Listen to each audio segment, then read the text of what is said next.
Hi guys, ஐபிஎல்லோட 30வது match Gujarat டைட்டன்ஸும் மும்பை இந்தியன்ஸும் ஆட போகிறாங்க. ஸோ இந்த மேட்சோட கம்ப்ளீட் அனாலிசிஸ் நம்ம இந்த வீடியோவில் பார்க்கலாம். கடைசியாக ஆடின 5 மேட்சோட ரிசல்ட் தான். மும்பை இந்தியன்ஸை பொறுத்த வரைக்கும் முதல் மேட்ச் இந்த சீசன் தொடங்கும் போது வின் பண்ணது. அதுக்கப்புறம் எல்லா மேட்சும் லாஸ் பண்ணியிருக்காங்க. ஜிடி பார்த்தீங்கன்னா நல்ல ஒரு வின்னிங் மொமெண்டமில் இருக்காங்க கடைசியாக ஆடின 5 மேட்ச்சில். ஸோ இதுதான் ரீசன்ட் ஃபார்ம், ரெண்டு டீமோட ரீசன்ட் ஃபார்ம் அப்படிங்கிற மாதிரி பார்க்கலாம். அண்ட் வீடியோக்குள்ள போகிறதுக்கு முன்னாடி நீங்கள் என்னுடைய டெலிகிராம் சேனலை இது வரைக்கும் ஜாயின் பண்ணல அப்படின்னா ஜாயின் பண்ணிக்கோங்க. டெலிகிராம் சேனலில் ஜாயின் பண்ணுறது மூலிமா உங்களுக்கு எந்த அப்டேட்னாலும் குயிக்காக என்னால் கொடுக்க முடியும். ஸோ ஜாயின் பண்ணுறதுக்கான லிங்க் இந்த வீடியோ கீழே டிஸ்கிரிப்ஷனில் நான் கொடுத்துருக்கேன். அப்படி இல்லைனா விகே டீம்ஸ் அப்படின்னு சர்ச் பண்ணி கூட நீங்கள் டெலிகிராமில் ஜாயின் பண்ணிக்கலாம். பிச் ரிப்போர்ட்டை பொறுத்த வரைக்கும் அகமதாபாத் பிச் ஓரளவுக்கு நல்ல பேட்டிங் பிச்சே, கிட்டத்தட்ட ஒரு 60% பேட்டிங்க்கு சாதகமாக இருக்கும் அப்படின்னு எதிர்பார்க்கலாம். பட் பவுண்டரி டைமென்ஷன் ஸ்லைட்லி கொஞ்சம் பெருசு. ஸோ அது பவுலர்ஸுக்கு ஓரளவுக்கு ஹெல்ப்ஃபுல்லாக இருக்கும். ஸோ நியூ பாலில் கொஞ்சம் அசிஸ்ட் இருக்கும் பவுலர்ஸு. ஸோ நியூ பால் பார்த்து ஆடிட்டாங்க அப்படின்னா அதுக்கப்புறம் பேட்டிங் ரொம்ப கம்ஃபர்டபுளாக இருக்கும். மிடில் ஓவரில் ஸ்பின்னர்ஸுக்கு ஸ்லைட்லி கொஞ்சம் ஒரு ஹெல்ப் இருக்கும். மற்றபடி பெரிய லெவலில் ஹெல்ப் அப்படிங்கிற மாதிரிலாம் இருக்காது. ஆவரேஜ் ஸ்கோர் 180 அப்படிங்கிற ரேஞ்சில் இந்த கிரவுண்டில் இருந்திருக்கு இது வரைக்கும். குஜராத் டைட்டன்ஸோட ப்ராபல் பிளேயிங் 11 எந்தவித மாற்றமும் இருக்காது அப்படின்னு எதிர்பார்க்குறேன். நல்லா வின் பண்ணிருக்காங்க, வின்னிங் மொமெண்டமில் இருக்காங்க. அதனால பெருசாக எந்தவித சேஞ்சும் பண்ண மாட்டாங்க அப்படின்னு தோணுது. பவுலர்ஸை பொறுத்த வரைக்கும் அசோக் சர்மா இம்ப்ரெசிவாக இருந்திருக்காரு. 6 விக்கெட் எடுத்திருக்காரு. பட் ஃபேஸ், அவர் போடக்கூடிய ஃபேஸ் ரொம்ப இம்ப்ரெசிவாக இருந்திருக்கு. அது ரெண்டில் fast bowling Rabada, Siraj, Prasidh Krishna எல்லாமே நல்லா பண்ணிட்டு இருக்காங்க. குறிப்பாக பிரசித் கிருஷ்ணா லீடிங் விக்கெட் டேக்கராகவும் இருக்கார். இம்பாக்ட் பிளேயரில் ஷாருக் கான் உள்ள வருவார். ஃபர்ஸ்ட் பேட்டிங் பண்ணாங்க அப்படின்னா பிரசித் கிருஷ்ணா இம்பாக்ட் சப்பா உள்ள வருவார் அப்படிங்கிற மாதிரி பார்க்கலாம். மும்பை இந்தியன்ஸை பொறுத்த வரைக்கும் கண்டிப்பாக அவங்க ஒரு சில சேஞ்சஸ் பண்ண வேண்டிய ஒரு கட்டாயத்தில் இருக்காங்க. ஸோ அஸ்வினி குமார் அவர் உள்ள வர்றதுக்கு வாய்ப்பு இருக்கு அப்படின்னு பார்க்கணுங்க. கடந்த சீசனில் ஒரு சில மேட்ச் நல்ல பர்ஃபார்மன்ஸ் கொடுத்துருந்தாரு. ஸோ அந்த ட்ரெண்ட் போல்ட் அவங்க ஆடாத பட்சத்தில் டெஃபினட்டாக அஸ்வினி குமார் அதே மாதிரி ஒரு லெஃப்ட் ஆர்ம் ஃபேஸர் கண்டிப்பாக ஒரு யூஸ்ஃபுல்லாக இருக்கிறதுக்கு நிறைய சான்சஸ் இருக்குது. பார்க்கலாம் அவரை உள்ளே கொண்டு வர்றாங்களா இல்லையா அப்படின்னு சொல்லிட்டு வெயிட் பண்ணி. அண்டு மற்ற இடத்துல பார்க்கும் பொழுது ரிக்கல்டன், டிகாக் 2 பேரும் தான் ஓபன் பண்ணுவாங்க. ரோஹித் சர்மாவோட ஃபிட்னஸ் எப்படி இருக்குது அப்படிங்கிறது தெரியல. அவர் ஃபிட்டாக இருந்தாலுமே ரிக்கல்டனை தான் உட்கார வைப்பாங்கன்னு நினைக்கிறேன். ஏன்னா டிகாக் போன மேட்ச் ஒரு சூப்பரான ஒரு செஞ்சுரி அடிச்சிருக்காரு. அதனால அவரை ட்ராப் பண்ண மாட்டாங்க. சூரியகுமார் யாதவ் நமன் தீர பேட்டிங்கில் மேலே அனுப்புனாங்க. ஓரளவுக்கு நல்லா கான்ட்ரிபியூட் பண்ணார். ஸோ அகைன் அதை ரிப்பீட் பண்ணுறதுக்கு இந்த மேட்ச் வாய்ப்பு இருக்குது. திலக் வர்மாவோட ஃபார்ம் ஒரு பெரிய கன்சர்னாக இருந்திருக்கு. லாஸ்ட் சீசன்லாம் நல்ல ஃபார்மில் இருந்தார்.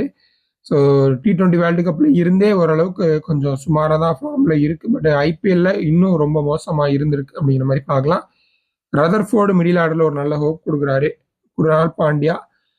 இந்த பவுலிங்கில் டெஃபினட்டாக சேஞ்ச் இருக்கும் அப்படின்னு நினைக்கிறேன். ஷார்துல் தாக்கூர், தீபக் சகர், அல்லா முகமது கசன்ஃபர். ஸோ இந்த இடத்துல கசன்ஃபருக்கு பதிலாக மிச்சல் சாட்னர் அல்லது ட்ரெண்ட் போல்ட் ஆடுறது கூட சான்சஸ் கொஞ்சம் அதிகமாக இருக்கு. அதே போல தீபக் சகர், ஷார்துல் தாக்கூருக்கு பதிலாகவும் வேற ஏதாவது நியூ பவுலர் யாராவது கொண்டு வர்றாங்களா அப்படிங்கிறத நம்ம வெயிட் பண்ணி பார்க்கணும்.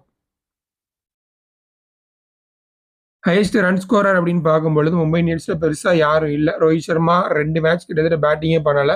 அவர் 137 ரன் அடிச்சிருக்காரு. ரிக்கல்டன் அந்த மொதல் மேட்ச் அடிச்சதுதான். அதுக்கப்புறம் பெருசா ஸ்கோர் எதுவும் பண்ணல. இந்த சைடு பார்த்தீங்கன்னா சுப்மன் கில் நம்பர் 1ல இருக்காரு. இத்தனைக்கும் ஒரு மேட்ச் கம்மியாக தான் ஆடினாரு. ஒரு மேட்ச் மிஸ் அவுட் பண்ணாரு. பட் ஸ்டில் 251 ரன்னு செம ஃபார்ம்ல இருக்காரு. பட்லரும் பார்த்தீங்கன்னா T20 வேர்ல்டு கப்ல ரொம்ப சுமாரான ஃபார்ம்ல இருந்தார். பட் பேக் டு ஃபார்ம் வந்துட்டாரு அப்படின்னு சொல்லலாம் ஜிடியில். ஸோ அவரும் பார்த்தீங்கன்னா 201 ரன் அடிச்சிருக்காரு.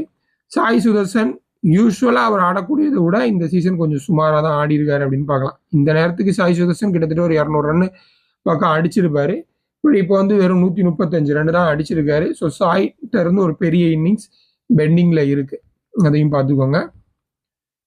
மோஸ்ட் விக்கெட்ஸ் அப்படின்னு பார்க்கும்பொழுது அதுலேயும் ஜிடி பிளேயர்ஸ் தான் நிறைய பேர் இருக்காங்க. நீங்கள் பார்த்தாலே தெரியும். Prasidh Krishna 11 wicket, Rabada 7 wicket, Rashid Khan 6 wicket, Ashok Sharma 6 wicket, ஒரே ஒரு பவுலர் மும்பை இந்தியன்ஸ் சைட்ல இருந்து Shardul Thakur 6 wicket. So remaining எல்லாருமே ஜிடி பவுலர்ஸ் தான் நல்லா இருக்காங்க.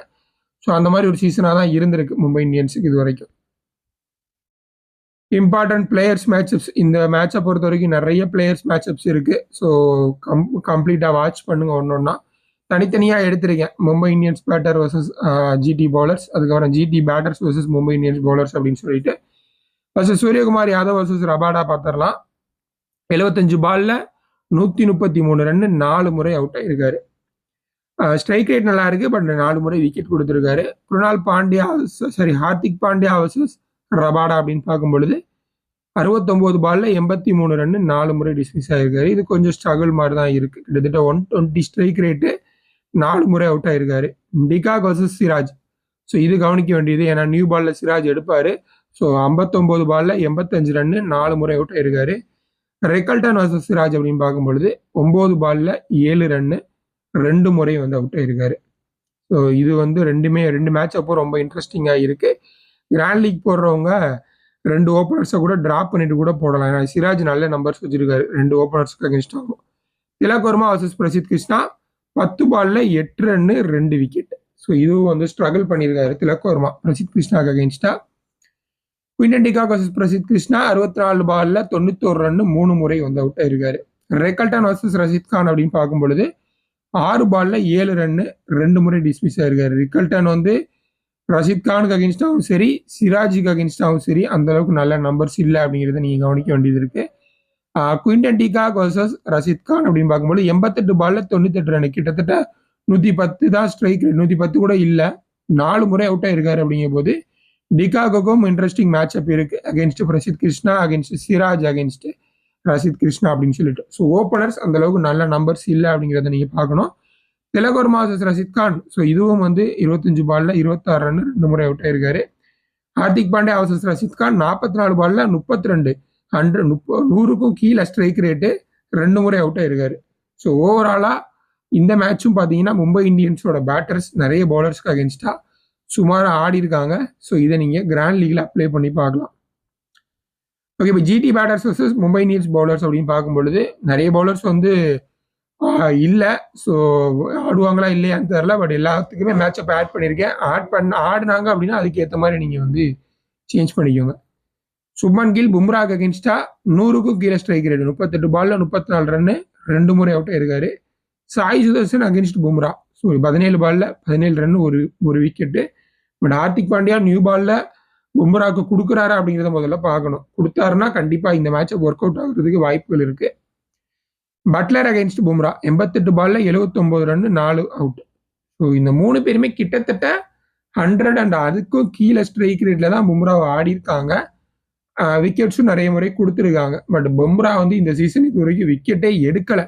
ஸோ அது வந்து ஒரு பெரிய கன்சர்னாக இருக்கு. அதையும் வந்து நீங்க மைண்ட்ல வச்சுக்கோங்க. ஹார்திக் பாண்டியா அகைன்ஸ்ட் சுப்மன் கில். ஸோ 23 பால்ல 19 ரன், 4 விக்கெட். ஸோ இதுதான் இந்த மேட்சை பொறுத்த வரைக்கும் ஒரு இம்பார்ட்டன்ட் மேட்சப்பாக இருக்கும். நியூ பால்ல ஹார்திக் பாண்டியா போடுவாரு. சுப்மன் கில் 4 முறை அவுட் ஆயிருக்காரு 23 பால்ல 19 ரன் கொடுத்து. ஸோ டெஃபினட்டா இந்த மேட்ச் அப்பு நீங்க ஒர்க் அவுட் பண்ணலாம். ஏன்னா சுப்மன் கில் தான் நிறைய பேரோட சிவிசி சாய்ஸா இருப்பாரு. ஸோ இந்த இடத்துல நீங்க ரிஸ்க் எடுக்கணும் அப்படின்னு விரும்புனீங்கன்னா தாராளமா ட்ரை பண்ணி பாருங்க. Jos Buttler versus Hardik Pandya 198 பால்ல 242 ரன், 6 முறை வந்து எடுத்திருக்காரு.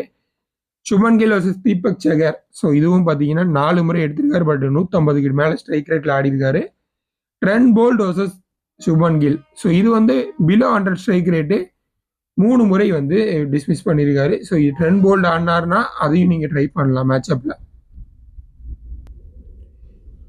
And Shubman Gill versus Shardul Thakur. So இது வந்து 45 பால்ல 51 ரன், 2 முறை அவுட் ஆயிருக்காரு. ஸோ சுப்மன் கில்லுக்கு டெஃபினட்டா நம்பர்ஸ் ஃபேவரபிளா இல்லை. அண்ட் நிறைய பேர் கேப்டன் வைஸ் கேப்டனா போட்டுட்டு வரக்கூடிய ஒரு பிளேயரு. ஸோ ரிஸ்க் டேக்கர்ஸ் இதை கண்டிப்பாக கவனிச்சுக்கோங்க. உங்கள் கேப்டன் வைஸ் கேப்டன் இன்னைக்கு மாற்றுவீங்களா அல்லது டிராப் கூட பண்ணி பிளே டீம் போடுவீங்களா அப்படிங்கிறத நீங்கள் டிசைட் பண்ணிக்கோங்க இந்த மேட்ச் அப் பேசிஸில். Final small league team. So இதில் கேப்டனாக நான் வந்து சாய் சுதர்சனை போட்டிருக்கேன். சாய்கிட்ட இருந்து இன்னொரு லாங் இன்னிங்ஸ், ஒரு பெரிய இன்னிங்ஸ் பெண்டிங்கு. ஸோ அதனால் வந்து நான் கேப்டனாக போட்டிருக்கேன். மாற்றுறதா இருந்தாலும் மாற்றிக்கோங்க.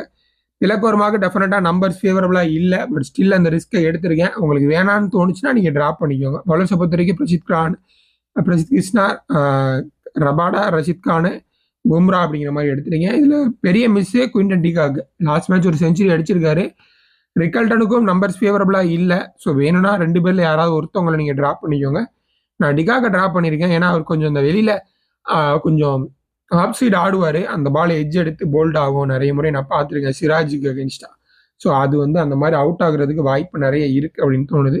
ஸோ அதனால நான் வந்து டிகாக்கை ட்ராப் பண்ணியிருக்கேன். ரொம்ப ரிஸ்க் மூவ் தான். வேணும்னா நீங்க வந்து பண்ணிக்கோங்க. இல்லைனா எடுத்துக்கோங்க டீம்ல. இதான் என்னுடைய டீம். இதுல ஏதாவது சேஞ்ச் இருந்துச்சுன்னா நான் உங்களுக்கு ஃபைனல் டீம் வந்து டெலிகிராம் சேனல்ல இன்ஃபார்ம் பண்றேன். நன்றி.